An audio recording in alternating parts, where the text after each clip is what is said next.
Sa wakas, mangyayari na tong labang iniiwasan mong masubok. Nung preskon pa lang, kitang-kita na ang hirap ng dinulot. Paidlip-idlip ka na, ngunit hindi ka makatulog kasi tong dream match nila ang kinakatakot mong bangungot. Tas magyayabang ka ngayon, keso ikaw nagbubuhat sa amin? O ba't sa flip-top, di mo nagawa yun? Yung kahambugan mo, subukan natin.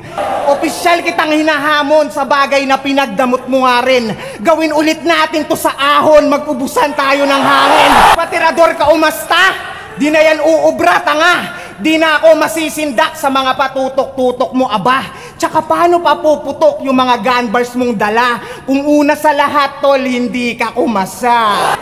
Kahit nga sa 3GS gunman, lagi siyang tinatawagan. Ang dami ng miss call. Kaso lang iniiwasan, dinagampanan yung big roll. Ngayon, sino sa atin ang tirador kung ako pa yung humandel sa pistol? Speaking of pistol, isa buhay, champs. Total, nandito na rin tayo. Aminado, labang ko kay J-Black, pakiramdam ko talaga ako yung talo. Pero nung si Badang sumigaw ng luto, doon ko naramdamang panalo nga ako.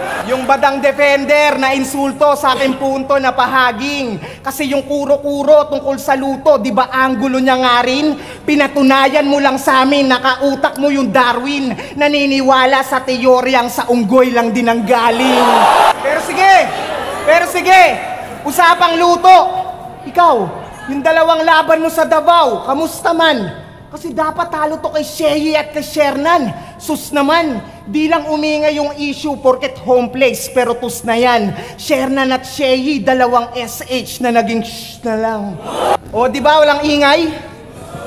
Kasi nga maraming supporter tong 6th. Yeah, they're counting on you. Pero mas unexpected yung jinx pagdating ng moment of truth. Kasi cold-blooded yung twist, lahat iiwanan kong shook. Hanggang pati mga tropa mong creeps madama yung out of the blue. Cause I got something to prove.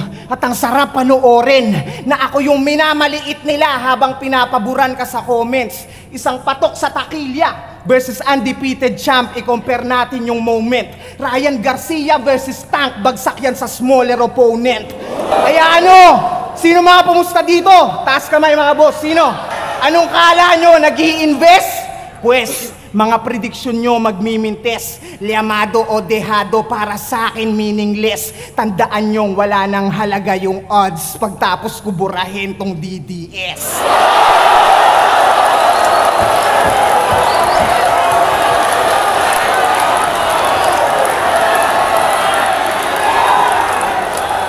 Kaya sa lahat ng nakabet, pakiabot tong babala ko. Wala kayong makakamit sa babala nyo. Yung mga makamot, yung babala to.